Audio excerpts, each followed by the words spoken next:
রাজধানীর আগারগাঁওয়ে নির্বাচন কমিশন ভবনের সশস্ত্র বাহিনী সহ ১৬টি সংস্থার সঙ্গে বৈঠক করেছে নির্বাচন কমিশন। এছাড়া মনোনয়নপত্র বাছাইয়ে রিটার্নিং কর্মকর্তার মাধ্যমে প্রার্থিতা বাতিলের আদেশের বিরুদ্ধে দ্বিতীয় দিনের মতো আপিল শুনানি চলছে।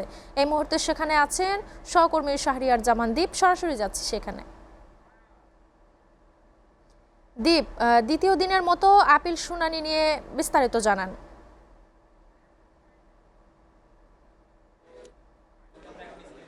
ধন্যবাদ।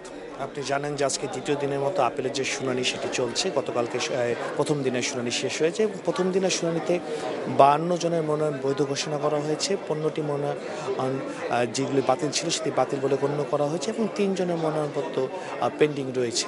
এবং আজকে এখন পর্যন্ত যে তথ্যটি আমাদের কাছে আছে, ২৮ জনের মনোনয়নপত্র বৈধ ঘোষণা করা হয়েছে, ৫ জনের মনোনয়নপত্র অবৈধ ছিল তাটি অবৈধ ঘোষণা করা হয়েছে এবং ৩ জনের এখন পেন্ডিং রয়েছে।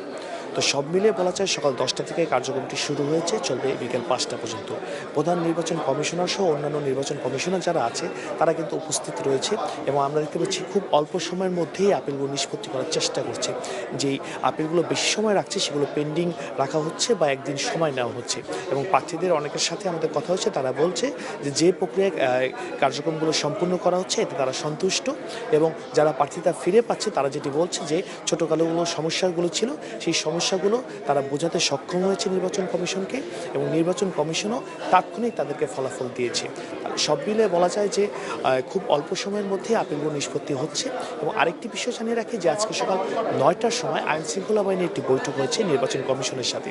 সেখানে আইনশৃঙ্খলা বাহিনীর ১৬টি সংস্থার কর্মকর্তাদের সাথে কিন্তু এই নির্বাচন কমিশনের ঊর্ধ্বতন যারা কর্মকর্তা আছে তারা কিন্তু বৈঠক করেছেন এবং তারা নির্বাচনের সার্বিক যে পরিবেশ এবং সার্বিক যে আইনশৃঙ্খলা পরিস্থিতি সেটি নিয়ে কথা বলেছে। এবং আমরা যতটুকু জানতে পেরেছি যে কয়েকটি বিভাগীয় শহরে ইতিমধ্যেই অনেক নির্বাচন কমিশনাররা পরিদর্শন করেছেন। সেই পরিদর্শনের জায়গাগুলো তারা কী দেখেছেন, কী অবস্থা দেখেছেন বা সেই জায়গাগুলোর নিরাপত্তা ব্যবস্থা আরও কীভাবে বৃদ্ধি করা যায়, সব মিলিয়ে আসলে তারা এই বিষয়গুলো নিয়ে কথা বলেছেন। যদিও আমরা দেখতে পেয়েছি যে এই যে বৈঠকটি হয়েছিল সে বৈঠকটি খুব অল্প সময়, অর্থাৎ আমরা যতটুকু ৪৫ মিনিটের একটি বৈঠক ছিল, খুব অল্প সময় ছিল কিন্তু খুবই গুরুত্বপূর্ণ একটি বৈঠক বলে আমরা জানতে পেরেছি। তো সার্বিকভাবে বলা যায় যে সকাল ৯টায় শুরু হয়ে বৈঠকটি ১৫-১০টার সময় শেষ হয়েছে এবং আমরা দেখতে পেয়েছি আইনশৃঙ্খলা বাহিনীর ১৬টি সংস্থা যারা রয়েছে তাদের ঊর্ধ্বতন কর্মকর্তারা এবং তাদের প্রতিনিধিরা এই বৈঠকে উপস্থিত ছিলেন। এছাড়া আপিল নিষ্পত্তির কার্যক্রম কিন্তু সকাল ১০টা থেকে শুরু হয়েছে, যা বিকেল ৫টা পর্যন্ত চলবে এবং এই কার্যক্রমটি ১৮ তারিখ পর্যন্ত একইভাবে সকাল ১০টা থেকে ৫টা পর্যন্ত চলবে।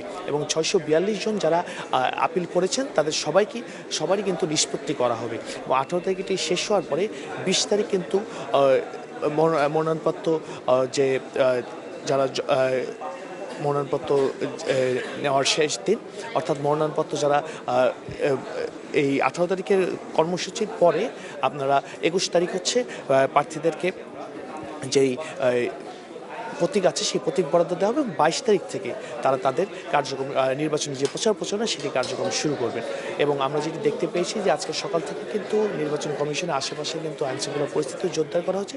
শুধুমাত্র যারা আপিলের জন্য আসছেন তাদেরকে পরিচয় নিশ্চিত হওয়ার পরে ভিতরে প্রবেশ করতে দেওয়া হচ্ছে এবং কিছুক্ষণ পরপরই মাইকিং করা হচ্ছে।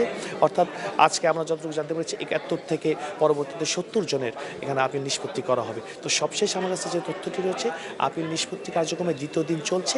এই কার্যক্রমটি বিকাল ৫টা পর্যন্ত চলবে।